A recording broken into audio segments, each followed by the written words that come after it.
Tuluyan na ngang sumabog yung blower na ginagamit namin sa mga pango dahil sa dami nilang pinapaliguan every week. Nako, kahit ako yung blower, susuko talaga ako.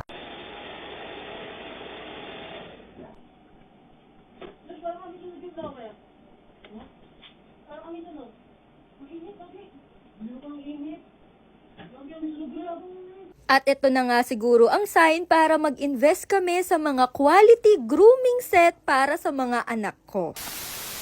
Yes, tuluyan na nga pong sumabog yung blower na ginagamit ko sa mga pango. Sa dami ba naman nila, talaga namang susuko talaga yun. Kaya nag-start na talaga ako mag-invest sa mga quality at heavy duty na mga grooming set para sa mga pango. Kaya nag-invest na din talaga ako sa grooming table para hindi kami nahihirapan. Tapos yung heavy duty talaga na blower na 15 minutes lang ay tuyo na. Syempre, dahil bago ito, hindi pwedeng hindi natin to susubukan. But anyways, ito pala yung toiletries ng mga bata. So meron tayong shampoo, suklay, toothbrush. Ito pala yung silicone toothbrush na ginagamit ng mga pango. At itong handbrush. Handbrush ba tawag dyan? Siyempre, hindi mawawala dyan yung mga pang face trim natin. At syempre, ang ating razor. Razor for pets talaga to, guys. Gustong gusto ko tong razor na to kasi sobrang dami niyang ganap sa buhay. So, meron siyang mga bala na papalitan yung ulo niya. Pwedeng pang nail file, sa mga singit-singit ng post. As in talagang masisimot niya. At dahil kung mapapansin nyo, dito na namin sila sa labas papaliguan, ay nag-invest na din ako ng kanilang sariling shower. At ang napili natin for today's video ay si Baloy. Dahil si Baloy po ay medyo matagal nyo na nga pong hindi nakita. So, eto na nga si Baloy. Update na din po ito kay Baloy. And alam nyo ba guys, si Baloy, ilang days na lang ay malapit na po siyang i-rehome. So, abangan nyo po yung rehoming sa kanya at kung kaninong fur parent po siya mapupunta. At sa mga nagtatanong kung ano yung ginagamit kong shampoo sa mga white dogs ko, ito po yung premium 2-in-1 shampoo and conditioner dahil may whitening effect to, so nakakalesen talaga siya ng mga stains.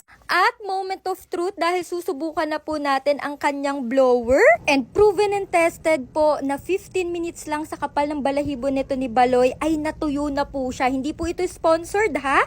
And eto na po si Baloy, after natin siyang i-blower, grabe, sobrang fluffy na naman po niya at hindi pa doon natatapos dahil kailangan na natin siyang i-face trim, i-paw trim, at basta kung ano-anong trim ang gagawin natin sa kanya. Una kong ginawa is finesse trim muna siya para hindi natutusok yung eyes niya at para malesen yung tear stain niya. Second naman na tinrim ko yung kanyang mga paws kasi kapag naaapakan nila yung mga wiwi nila or yung mga dumi, mas mabilis dumumi kapag hindi natin napo-paw trim. Syempre, ang kanyang walang sabit-sabit na tubol.